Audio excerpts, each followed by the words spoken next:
Halo teman-teman, sekarang itu tanggal 2 Juni dan berarti ini harusnya Computex hari terakhir, udah open ke publik harusnya.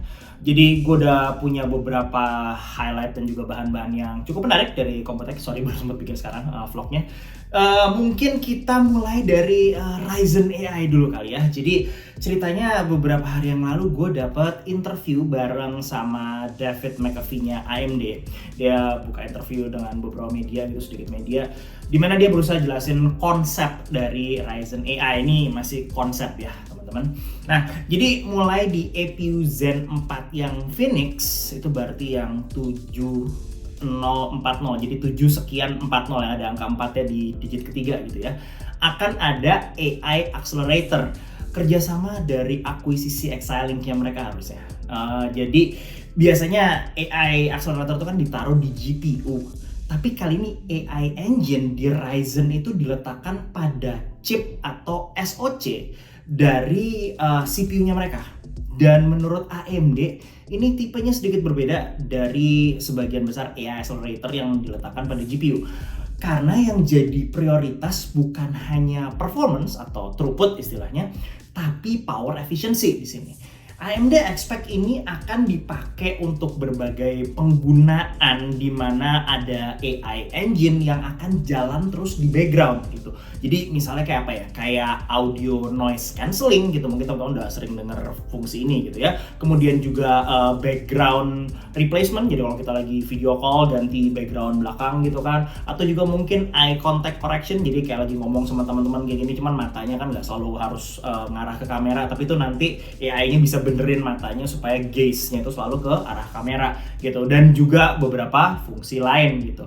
Dan ini semua fungsi AI ini harus dikerjakan dengan efek seminimal mungkin ke battery life, jadi powernya harus sekecil mungkin. Dan ini juga nggak boleh ngeganggu tugas lain yang makan power CPU ataupun GPU gitu ya, jadi tujuannya begitu. Nah, gue sempat tanya jumlah silicon die area yang dialokasikan ke Ryzen AI ini, sayangnya belum ada angkanya. Tapi kalau gue tanya di pertanyaan sebelumnya di mana AMD bilang kalau unit Ryzen AI ini saat jalan full out nggak akan sampai makan TDP setinggi prosesor. Jadi gue mau asumsi die area yang dikasih ke Ryzen AI ini harusnya relatif kecil dibandingkan area CPU-nya gitu ya, kurang lebih. Nah, selanjutnya di ruang demo AMD bilang kalau mereka punya live demo untuk Ryzen AI. Ini ada sedikit demo untuk object detection, tapi sayangnya nggak ada pembanding antara mana yang jalan menggunakan Ryzen AI dan mana yang jalan pakai metode lain, misalnya kayak CPU gitu. Jadi gue nggak bisa lihat di situ nanti powernya gimana, pas waktu pakai CPU powernya gimana, terus juga misalnya nggak ada performance numbers yang mudah untuk dilihat dari sana gitu. Jadi sejujurnya buat gue demonya agak kurang menunjukkan kemampuan Ryzen AI ini ya. Gue berharap di masa mendatang nanti demo AI-nya lebih komprehensif dari ini gitu. Jadi untuk pendeknya sesi Ryzen AI ini lebih ke arah AMD mau bilang, hey kita juga punya AI loh gitu kan. Jadi ya mari berharap AI yang dimiliki AMD ini bisa digunakan untuk operasi AI yang mungkin lebih kompleks seperti image generation atau video frame generation gitu. Itu kurang lebih untuk Ryzen AI. Oke, kita lanjut ke bagian yang lebih dekat ke area gua, yaitu PC components gitu ya, highlight. Sorry mungkin notebook nggak terlalu banyak gua bahas di sini ya, nggak banyak main-main ke tempat notebook juga. Kalau dari components mulai dari motherboard dulu kali ya. Jadi highlight pertama kita adalah motherboard. Di sini ada dua mungkin tren, yang satu refresh dan juga reverse plug gitu. Jadi yang pertama kalau kita bicara refresh, kayaknya yang paling banyak dapat refresh itu adalah Elgato 1700. Ini lebih ke arah beberapa vendor motherboard mereka bilang kita punya motherboard yang punya fitur baru gitu, walaupun gue tidak melihat refresh ini segitunya krusial ya. Kebanyakan di antara mereka cuma dikasih kayak tambahan Wi-Fi 7, kemudian ada yang lainnya dari 2,5 GB jadi 5 GB, kemudian mungkin ada yang dikasih VRAM lebih tebal, atau ada juga yang dikasih fitur agak ajaib seperti misalnya motherboard Gigabyte yang ada TV-nya gitu kan di motherboardnya gitu ya, kayak teman-teman lihat berikut ini gitu. Nah, menurut gue satu tren lagi yang mungkin lebih menarik daripada motherboard yang refresh ini adalah reverse plug, atau yang istilahnya plugging point-nya tuh ditaruh di belakang motherboard. Jadi kayak berikutnya teman-teman lihat, gue sempat kemarin juga posting soal MSI Project Zero. Jadi di sini kebanyakan plugnya itu biasanya power 24 pin, power 8 pin, dan juga kayak kabel power fan dan lain-lain ditaruh di belakang motherboard. Dan ini akan membuat build-nya jadi clean banget gitu ya. Ya kalau ada yang suka lihat build clean kayak begitu. Tapi ya tentunya ini akan membutuhkan beberapa casing khusus juga kali ya, yang cable manajemennya semuanya pastinya ke belakang kayak gitu. Ini lumayan menarik sih, berharap untuk lihat ini lebih banyak di pasaran, dan berharap juga nanti kalau motherboard ini dijual mereka dikasih tahu pasangan casingnya apa gitu. Jadi kita sebagai user nggak harus nebak-nebak gitu ya, yang cocok ditaruh di 24 pin ya di belakang itu yang kayak gimana. Oke, berikutnya RAM. Di sini kalau kita bicara Computex, RAM ini juga salah satu jadi highlight, di mana RAM DDR5 itu sekarang udah rame banget dan kecepatannya makin tinggi. Jadi di sini kita bisa lihat kecepatan di atas DDR5 8000 tuh kayaknya rame banget dipamerin dari hampir semua vendor memori yang ada di sana, dari G-Skill, Patriot, kemudian Adata dan lain-lain gitu. Gue banyak kan lihat di G-Skill gitu kan sama di tim. Itu mereka taruh speed yang di atas 8000. Ini teman-teman perlu tahu dulu bahwa RAM di atas kecepatan 8000 ini akan membutuhkan motherboard khusus ya teman-teman. Biasanya ini motherboardnya 2 DIMM ya, kayak Maximus Apex gitu, atau kalau di MSI Unify X istilahnya.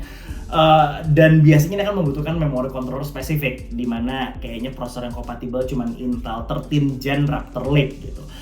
Sebagai tambahan lagi, harusnya yang lumayan ramai juga dari sisi memori adalah mereka sekarang punya density 24 GB namanya. Jadi density-nya itu membuat RAM-nya satu modulnya yang tadinya biasanya sekitar 16 GB per stick, sekarang jadi 24 GB per stick, misalnya kayak gitu. Jadi density tinggi dan kecepatan tinggi sekali. Itu tren di memori yang dipamerkan di Computex. Kemudian SSD, jelas di Computex ini semua SSD yang dipamerkan rata-rata SSD Gen 5, jadi PCIe Gen 5 SSD yang kecepatannya bervariasi. Ada yang harusnya batas bawah 10, tapi rata-rata yang paling kencang kalau itu kontrolernya Phison E26 itu 12 sampai 14 GB per second transfer rate-nya. Yang sejujurnya transfer rate segede ini membuatku sudah mikir nih, gue nggak tahu mau dipakai buat apa, karena banyak kejadian di testing gue dulu. Gen 3 ke Gen 4 itu perpindahan istilah peningkatan performance saat kita kayak loading game, kemudian istilahnya cuman copy file aja nggak segitunya masif, ada cuman nggak masif gitu. Jadi gue nggak tahu apakah pindah dari Gen 4 ke Gen 5 kali ini juga akan memberikan peningkatan yang sama, kecuali skenarionya sangat spesifik gitu ya. Dan juga satu tren lagi di SSD Gen 5 nih, coolernya gede banget, karena ya setiap SSD-nya katanya punya kisaran estimasi power output di 11 watt tuh gede banget ya, hampir deket prosesor laptop itu berarti. Jadi mereka dikasih heatsink yang gede banget, dikasih fan yang gede banget. Bahkan gue sempat lihat di salah satu booth itu di tim yang sempat gue main kesana, mereka ada opsi water cooling buat SSD. Jadi gue nggak tahu apakah ini berlebihan atau memang SSD-nya segitunya membutuhkan opsi cooling semasif itu gitu. Dan yang terakhir mungkin kayak cooler super besar untuk GPU ini, kayak ada beberapa prototipe dari MSI akan jadi masa depan bagi mereka yang pakai GPU super high power, mungkin di atas 500 watt gitu. Jadi gue tidak tahu seberapa jauh ini akan ditaruh ke GPU yang powernya di bawah gitu. Cuman MSI sempat bilang prototipe cooler ini akan digunakan untuk GPU yang ya istilahnya memang high performance gitu. Jadi mereka berusaha untuk mencari lebih banyak headroom dari sisi cooling istilahnya, karena ya berarti kalau GPU-nya power lebih gede lagi kan mereka butuh cooling jauh lebih gede lagi.